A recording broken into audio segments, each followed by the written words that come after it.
Hey everybody, day 2. We're gonna do a meiosis overview today.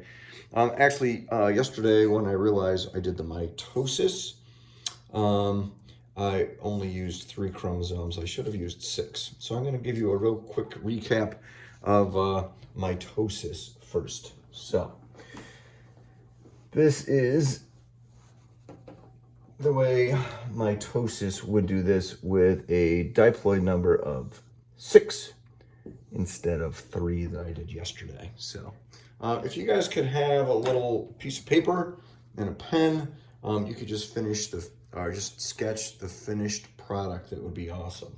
All right, so you can pause it and get that stuff and come back. All right, so here is cell in interphase, right? It's got the normal amount of DNA. We're in G1. We start to grow things we need, just like yesterday, centrioles. Okay, and then during the S phase, we synthesize DNA. So now we have twice the amount of DNA in that tangled form. Remember, that's called chromatin, a chromatangle of DNA. Chromatin, yes. All right, during prophase, the nuclear membrane disappears and all of our DNA condenses into replicated chromosomes. Replicated because they're in the X form. Remember, replicated equals X-located. All right, so anyway, this is a 2n number of 6. I'll write this down. 2n equals 6. Can you see that on the screen? Yes, you can. All right. So anyway, this is prophase. During prophase, remember, all the spindle fibers start to cast out. Each one is going to grab a chromosome by cute little kinetochores, and we're going to line them up in no particular order in a line. And what phase is that, everyone? Oh, very good. That's called metaphase. They met in the middle, metaphase. Notice, I now have, we started with 6 replicated chromosomes. We still have 6 replicated chromosomes. Notice some are striped and some are solid. Anything with the same color, orange and orange, blue and blue, yellow and yellow, are called homologous chromosomes. And they don't really care about each other in mitosis. See, look, I'm just going to separate them out a little bit more. So the homologous chromosomes in mitosis don't have anything to do with one another. They're going to line up in one line on the metaphase plate, and that's metaphase. Now when the spindle fibers start pulling, just like yesterday, these guys get pulled apart, and this is no longer metaphase. This is called anaphase, and my mnemonic for anaphase is and away they go. So changing the letter down here to anaphase. All right, so they get pulled over here. Zoop, zoop, zoop, zoop. I think that's the same sound effect from yesterday.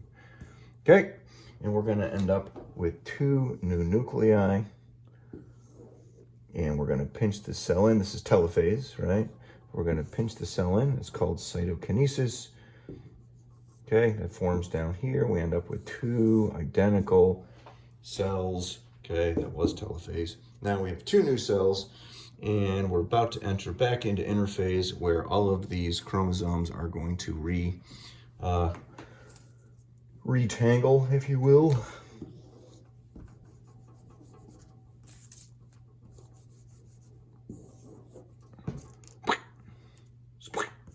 As chromatin, and we end up with 2 identical clones of one another. That was mitosis, not meiosis. And I guess, guys, I will want you to sketch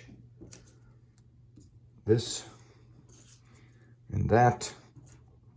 You can count the boomerangs. These are daughter chromosomes now, right? And you're going to end up with 1, 2, 3, 4, 5, 6. 1, 2, 3, 4, 5, 6. And that's, again, we end up with 2n equals 6, this diploid.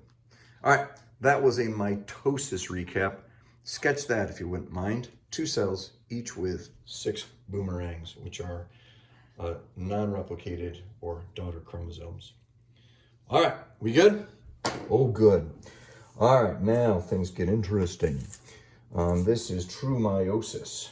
So remember meiosis, the whole point of meiosis is making sex cells. All right, and we call meiosis reduction division because we're dividing the cell, but we are reducing the number of chromosomes by half. We want to end up with happy little haploid sex cells, sperm cells and egg cells. Another word for an egg cell is an ovum. All right, you've heard the term ovulation. That's when an egg is released from the ovary. All right, and even ovary starts with ov. So see, it's all about the eggs, right? All right, anyway, here we go. Here we have a cell, and this is a primary sex cell. So primary sex cells are diploid, like any other sex cell. So this is a cell in an ovary or a cell in the testes, which are the primary sex cell. They have 2N number. Okay, again, the 2N number is going to be 6. You can't tell that though, because you're looking at a tangle of DNA and chromatin. That's in the G1. S phase, we've doubled it. And then prophase 1. Now, because there's 2 different divisions in meiosis, we have to, I have to take these back together. Gosh darn it. Can I pause this? No, not really. Not where my tape is. All right, I'll just hope they stay together. All right. I didn't plan that well, kids. Sorry. So here we go. So these guys come together like this. They find each other. No. Yes. That's prophase 1. And you guys should probably sketch this at each phase along this just for giggles. All right. Now, prophase 1 is different than prophase in that, where did I put my tape? In that these guys find each other during prophase 1. They get together. For the first time ever, they care about their homolog, their homologous chromosome. They'll seek each other out, and they'll give each other a hug. And that hug is called synapsis. That's the verb when these guys get together. It's funny, on Cornell's campus, they have a cafe next to the biotech building called the Synapsis Cafe, because that's where smart, sciencey people get together for coffee. Get it? Synapsis. Anyway, that's called synapsis. That's the getting together. In each set of homologous chromosomes doing the hugging, again, the hugging is called synapsis, is called a tetrad. That's horrible writing. A tetrad. Tet means 4. And as you can see, there are 1, 2, 3, 4 chromatids, which is, remember, a chromatid is half of a replicated chromosome. So tet means 4. So here we go. We got 2 each. And the stripes, let's say all the stripes came from dad, and all the solid colored chromosomes come from mom, because we are all made up of 2 copies of all of these chromosomes, right? 1 from our mommy, 1 from our daddy. So anyway, this is inside a person, right? So this person, let's make him male. He's about to make a bunch of sperm cells. So here we go. So that is called, incidentally, if you're making sperm cells, it's called spermatogenesis. And if we're inside a female making eggs, it's called oogenesis. Some people say oogenesis, whatever. So far so good. So we're still in prophase 1. We got the synapses going on. We have these chromosomes hugging, and now things are about to get real. And by that I mean, I definitely need my tape. There it is. So everybody get that sketch down, I hope. All right. Something magical happens here. It's called crossing over. All right, so we're about to shuffle these cards, right? These chromosomes, and now we're going to shuffle them even more. So now instead of playing cards with a full, like, oh, I have a queen of diamonds, now I have 3/4 of a queen of diamonds and 1/4 a queen of hearts, because we're about to cross over this and this. As they were hugging, things break off and reform. I don't know how I did that exactly. Bam. All right, so you notice that striped chromosome now has a solid end, and this solid chromosome has a straight end. And I guess I'll do that with all of them. Boy, this is going to be really exciting for you guys to watch. My son came in and said, "Oh, you should do time lapse," but I didn't want to learn another piece of technology today, so I chased him off. Nope, that's wrong.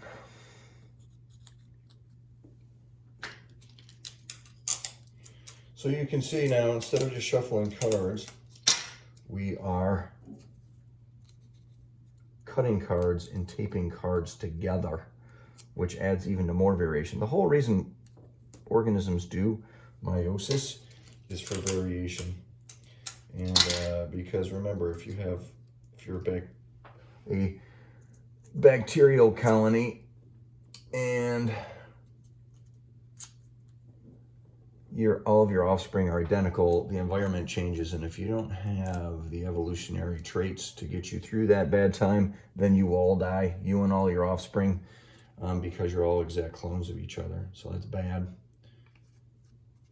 All right, here we have finally our crossing over is complete. The hugging is still going on. They said, "Oh, this has been great. We should do that more often." Okay, that's prophase 1. And now, bam, we're about to line up. This is where things get very different than meiosis. No, than mitosis. This is meiosis. Now, remember in mitosis, we lined up in a single file line. We're now lining up in a double line, and that's one way you know that you're in meiosis instead of mitosis. There are no double lines in mitosis. So anyway, these guys do-si-do around, right? I would have done this with you in the gym as an actual square dance, and randomly they're going to line up on one side or the other. It doesn't matter, okay? And now that's metaphase 1. And again, you got your, in animals at least, you have your centrioles casting out the spindle fibers, right? And now we're pulling them apart. Now, here's a big good point to know. We didn't rip any of these guys apart at the centromere, right? They're still attached. They're still replicated chromosomes. They're in X form, which is the wrong form. Okay, this is now called anaphase 1. And it was random as to which of these guys ended up on which side. And that gives us a ton of variation. In fact, it's 2 to the nth variation how these guys are separated. Okay, and in humans' case, that's 2 to the 23rd, which if you do the math is 8 million plus combinations. Okay, this whole separation is called segregation, and that's random. Okay, segregation. And we call the recombination the fact that we are gluing different parts and different things from crossing over, and which are going to end up in which sex cells. So anyway, random segregation is 2 to the nth possible combinations. So 8 million combinations in humans just based on the way they line up, and that does not account for crossing over. That's a lot of combinations. All right, so anaphase 1, and then we go to telophase 1, which is just them. Okay, now we're fully over here, and we start to reform cells like this, okay? Now, are we haploid or are we diploid at this point? Let's count. 1, 2, 3. Oh my gosh, 3. So guess what? We're now haploid.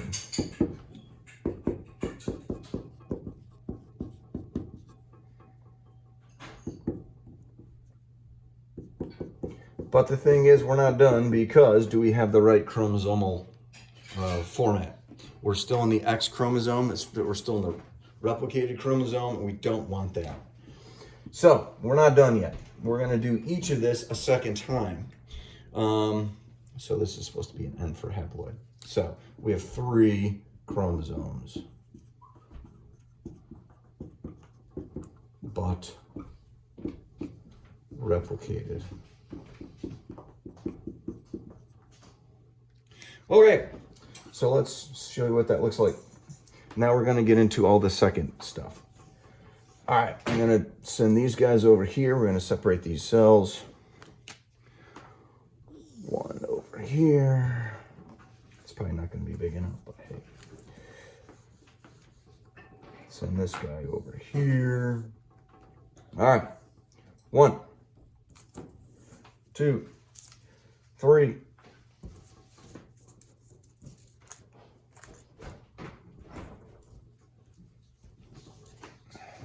Maybe magnets would have been a better thing. All right. Okay, so this is the way we start. Prophase 2. Not much happens during prophase 2. A lot of books even skip it. So now we're going to line up for metaphase 2. And these guys are going to line up on the line 1, 2, 3, just like in mitosis, right? Single file line for each. Because what we're about to do, and we got to have our centrioles, casting their lines, okay, and pow, pow, pow. We start pulling them apart. Now we're not in my metaphase 2 anymore. We're now in anaphase 2, and away they go, right? Metaphase met in the middle, anaphase 2, here we go. Single file line, we pull them apart. Look at that. This is now telophase 2.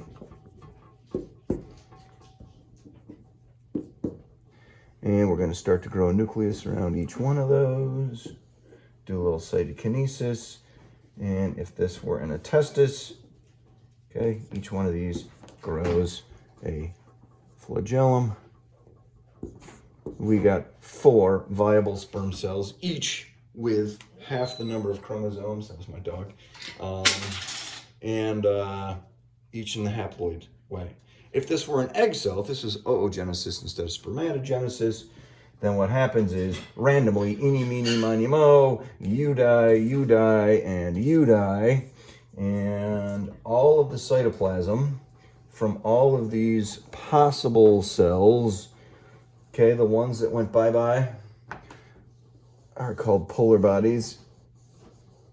They shrink, they condense, they go away, and they all give our one surviving cell all of their cytoplasm, because this egg cell has to last in the human body 4 to 10 days without being hooked up to mom for nutrition or anything else. So all that cytoplasm basically is like all the other egg cells pack the one chosen egg a lunch so they can survive. So we end up with N equals 3 haploid. You're going to end up with 1 egg or 4 sperm, each with half the chromosome number, because when you get a sperm and an egg coming together, you want to recombine the chromosomes to make one zygote with the right number of chromosomes, which in this case would be 6. In humans, it would be 46. All right, I hope that helped. It went a little bit longer than I had anticipated, but all right, we're gonna have a Zoom on this later on in the week. So take a minute, try to digest this. We'll talk about it soon. Thanks, guys. Bye.